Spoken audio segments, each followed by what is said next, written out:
Bien bonjour à tous, nous sommes à Thoiré dans les locaux d'Algam. Guillaume est avec nous. Quel est ton rôle au sein d'Algam, Guillaume ? Alors bonjour, déjà bienvenue chez nous ici à Algam à Thoiré. Je suis directeur marketing. Et donc, on a l'occasion d'avoir le directeur marketing d'Algam avec nous et on va discuter un peu de la distribution. Qu'est-ce que c'est que la distribution ? Quel est le rôle d'Algam, Guillaume ? Alors Algam peut être considéré comme l'ambassadeur des marques qu'il distribue. En tant qu'ambassadeur, en tant qu'importateur officiel de 150 marques, nous avons 3 rôles principaux. Ces rôles sont celui de la logistique. On doit assurer la logistique des marques que nous avons en catalogue. On doit effectuer le commerce de ces marques auprès des magasins à travers la France. Et enfin, on se doit d'assurer toute la partie marketing. Nous sommes la voix officielle des marques en France. Donc en gros, une marque vous contacte, vous dit j'aimerais être présente sur le marché français et c'est vous qui faites l'intermédiaire. Est-ce que c'est forcément des marques étrangères ? Ça peut être des marques françaises aussi ? Alors tout à fait. Alors ça se passe globalement comme ça, même si on a de longues histoires avec certaines marques. Donc ce n'est plus aussi simple de rentrer dans le catalogue Algam, on va dire. Et bien évidemment, ça peut être une marque internationale aussi bien que française. Si je prends l'exemple d'Arturia, qui est distribuée par Algam, c'est une marque française. Est-ce qu'on peut avoir quelques idées de marques ? Il y a quelques marques importantes, historiques, de l'audio que vous distribuez ? Alors, bien sûr, parmi les marques emblématiques, il y a Shure, qui est la marque référence pour les microphones. Si on s'attache particulièrement à la partie audio, on va citer HK Audio, Mackie, Presonus. Je vais en oublier des tas, mais voilà. Et puis sinon, si on regarde au-delà de l'audio, on a des marques aussi prestigieuses que Marshall, Vox, Zijan, Sabian, enfin voilà, de très nombreuses marques. Et alors donc la distribution, elle va faire en sorte par exemple que les produits soient en magasin. Est-ce qu'il y a aussi un suivi après la vente ? Quelles sont les différentes activités hormis la disponibilité auprès du public des stocks, etc. Alors, le rôle, effectivement, d'Algam ne s'arrête pas à la livraison dans le magasin. Donc, c'est toute l'avant-vente fait bien évidemment partie de notre activité. On a des représentants et des commerciaux qui sont sur la route pour permettre à nos marques d'être présentées dans les magasins de musique. Une fois que nos marques sont bien représentées dans les magasins de musique, il y a tout le processus de mise en avant des produits. Donc là, c'est tout ce qui est marketing qui va s'occuper de faire de la jolie PLV par exemple en magasin. Qu'est-ce que c'est PLV ? Tout le monde... Alors la PLV c'est c'est des affichages des affichages, ouais. Ça peut être des beaux kakémonos ou des roll-up, je sais, enfin voilà, c'est que de termes techniques. Enfin voilà, c'est de la mise en avant des produits en magasin. D'accord, très bien. Une fois que voilà le client va acheter son produit, il peut se trouver que ça ne soit pas forcément le bon produit ou qu'il y a un problème sur le produit au fur et à mesure dans l'utilisation.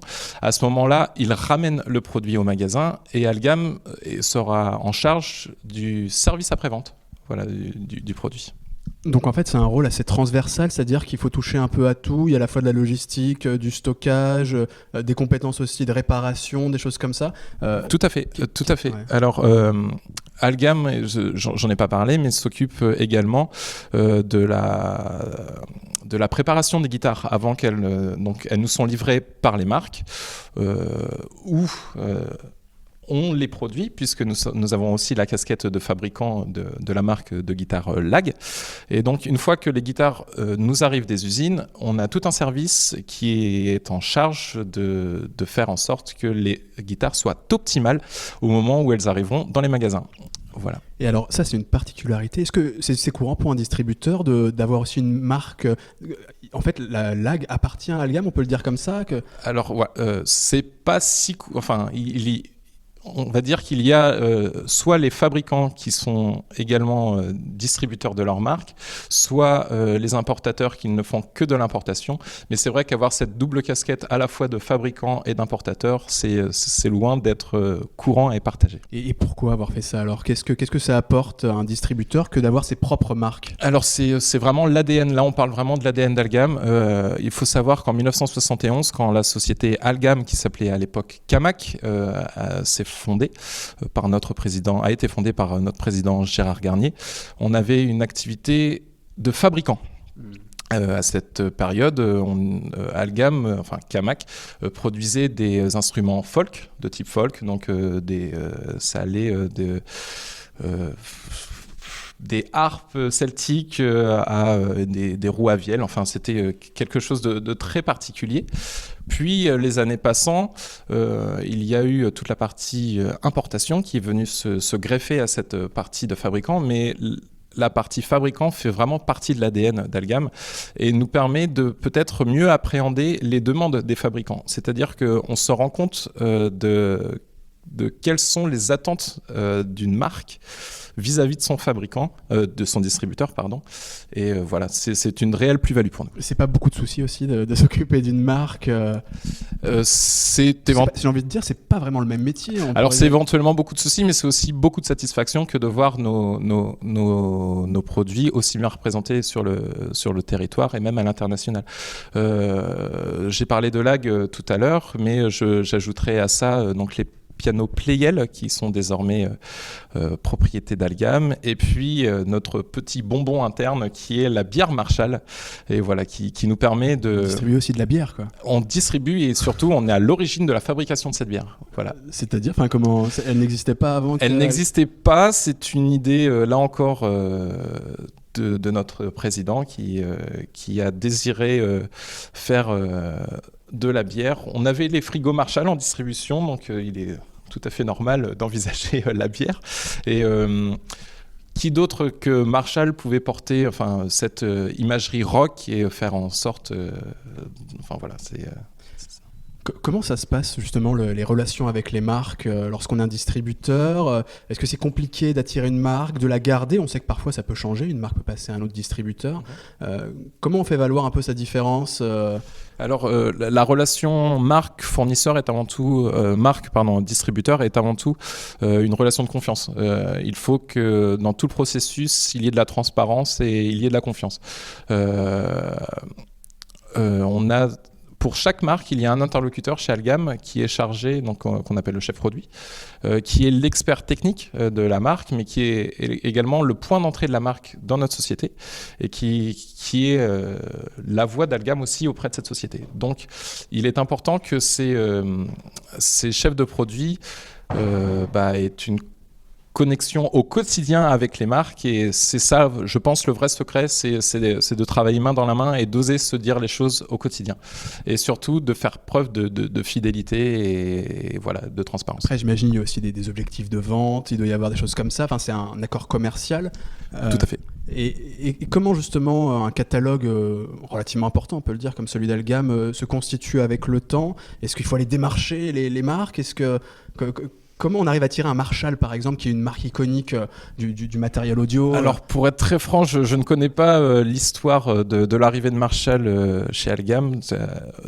Signe que ça fait très très longtemps que la marque est chez nous.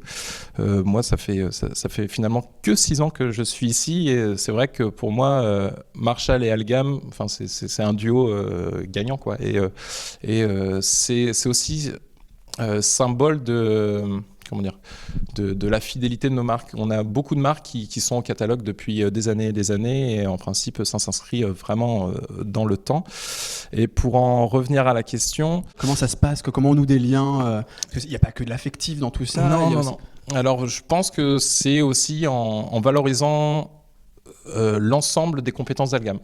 On est un distributeur, mais qui a une palette de plus qui est juste incroyable. Comme quoi, par exemple ?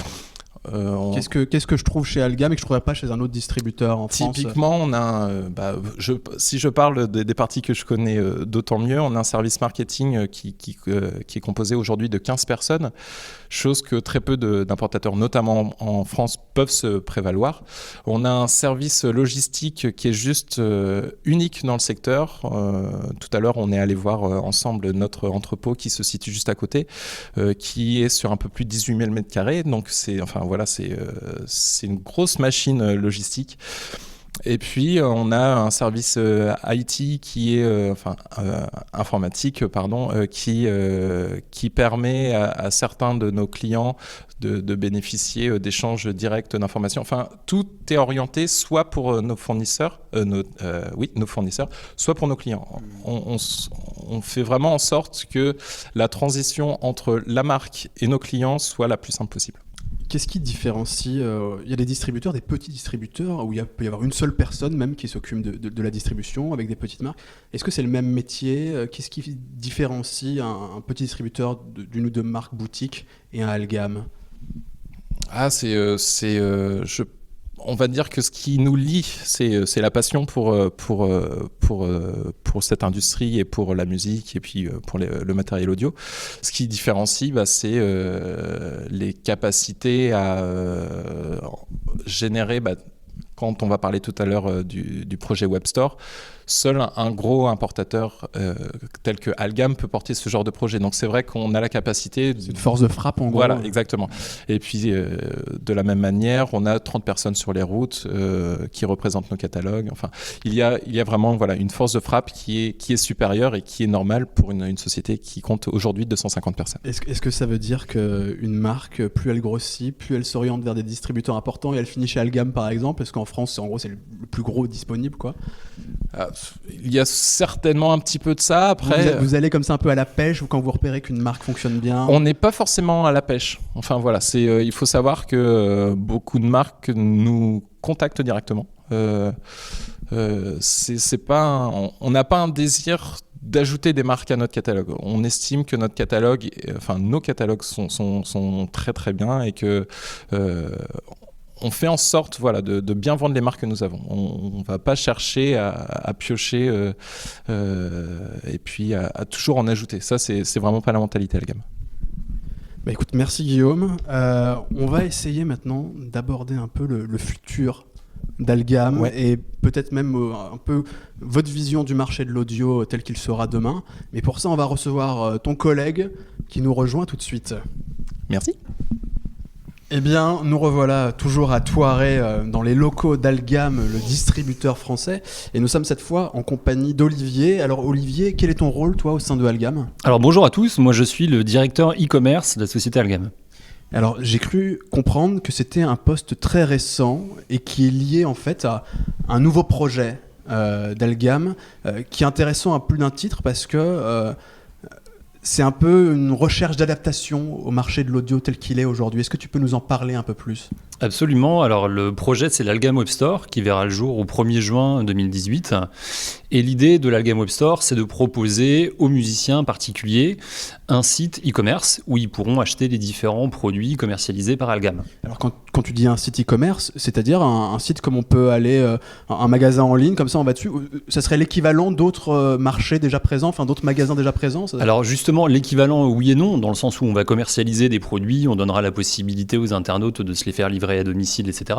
On cherchera à s'aligner sur ce que sont les prix Internet aujourd'hui, mais la réelle volonté d'Algam derrière ce projet, c'est surtout de redynamiser le marché de la musique en France, parce qu'on sait très bien qu'il y a une part très significative qui s'en va vers des sites e-commerce à l'étranger. Et en tant que leader de la distribution de matériel de musique en France, on veut essayer de rapatrier une part de ce chiffre d'affaires en France. Donc c'est pour ça qu'on a une petite spécificité qui sera un bel avantage concurrentiel sur le projet, c'est qu'on va proposer, alors évidemment de la livraison à domicile, mais on va proposer de mettre à contribution tous nos clients historiques que sont les magasins de musique dans un réseau de click and collect. Alors, click and collect, qu'est-ce que ça veut dire? C'est-à-dire, on pourra en gros, dans les magasins, aller chercher ce qu'on aura commandé sur votre site, c'est ça? C'est exactement ça le principe du click and collect. Oui, alors on le retrouve sur pas mal d'autres enseignes de la distribution et du e-commerce. On aura la possibilité de sélectionner un magasin de musique à proximité de chez soi qui sera dans le domaine d'expertise des produits commandés pour aller retirer le produit, mais également pour faire jouer sa garantie, pour travailler sur des problématiques de SAV, pour être accompagné dans la prise en main. Et c'est vraiment tout l'objectif d'Algam, c'est de recréer un lien entre les magasins de musique et les musiciens. Alors, j'imagine que vous êtes attaché effectivement à ce lien, les musiciens, les magasins, mais vous êtes une entreprise. C'est pourquoi? Parce qu'il y a un marché aujourd'hui, c'est difficile de vivre uniquement de la distribution et les solutions en ligne, le e-commerce est peut-être une solution justement pour vivre aujourd'hui du matériel audio?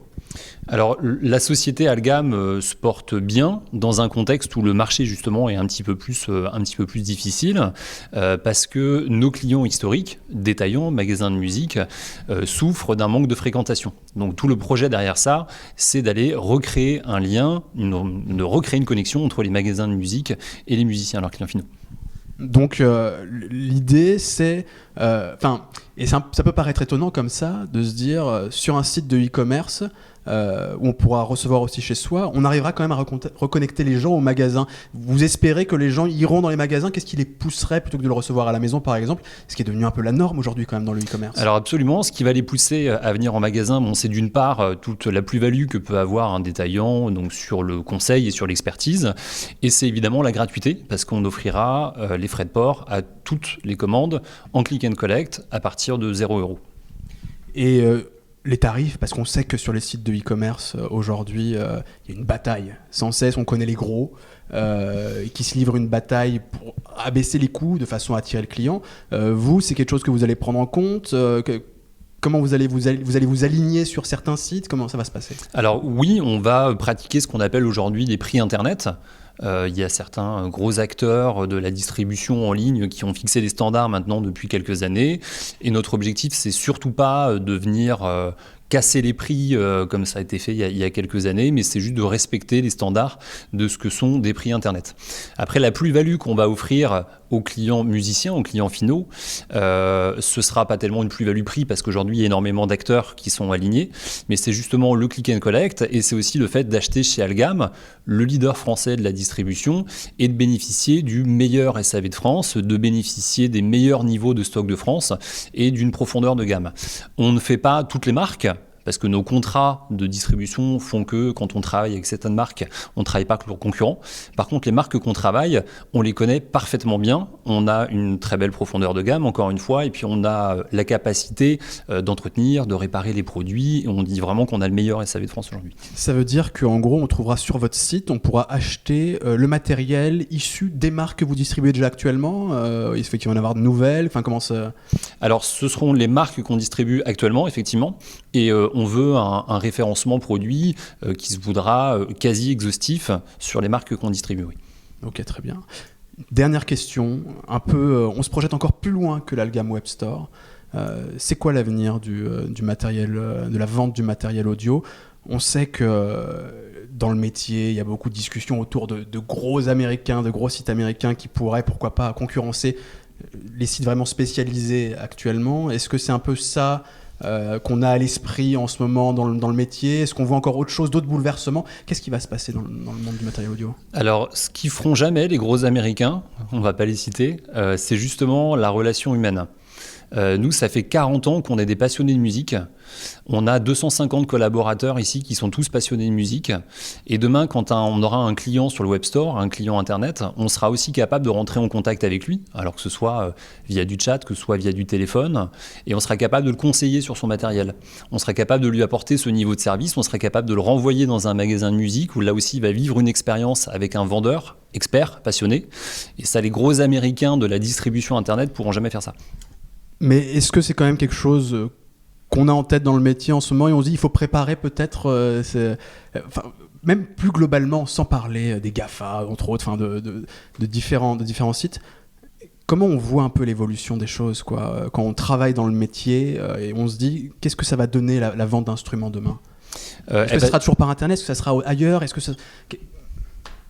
Alors si on raisonne sur le très long terme, et on n'en est pas encore là, on peut imaginer aussi un nouveau rôle dans le point de vente demain. C'est-à-dire que le point de vente va être beaucoup là pour conseiller, pour jouer un rôle un peu expérientiel, pour faire essayer du matériel. Et peut-être que la vente sera déportée online avec des tests de matériel dans le réseau physique. Ça se voit dans l'habillement, ça se voit dans pas mal de secteurs d'activité où finalement le concept de point de vente est un peu réimaginé et la transaction, elle, pour le coup, s'opère sur le digital. Ça a du sens, d'autant plus qu'un magasin aujourd'hui n'a pas les moyens, n'a pas la possibilité physique d'accueillir un catalogue de produits exhaustif. Et c'est notre rôle en tant que distributeur, Algam aussi, que d'accompagner les magasins dans cette mutation. Alors ça va prendre plusieurs années et on verra comment ça va évoluer, mais en tout cas de les encourager à pouvoir faire appel au catalogue et à la puissance d'Algam tout en faisant leur métier d'expert et en ne référençant pas tous les produits d'une marque, quoi. Un dernier mot, Algam Web Store, ça se lance quand est-ce que le site sera en ligne? Quand est-ce qu'on pourra commencer à acheter du matériel sur le Web Store? Le 1er juin 2018, donc vous pouvez noter ça dans vos tablettes, Algam Web Store, www.algam-webstore.fr. Merci beaucoup, Olivier. Merci.